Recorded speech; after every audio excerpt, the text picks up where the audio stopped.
Сега в това видео искам да покажа пистолета с водоструйката на крайника отпред, който е този не е оригиналният, взет от Parkside.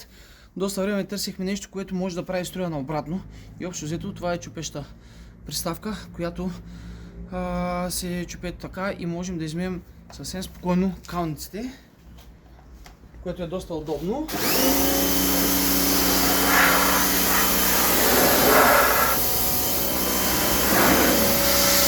Също така, зад гумите, като направим ъгъл, можем да облием хубаво навсякъде.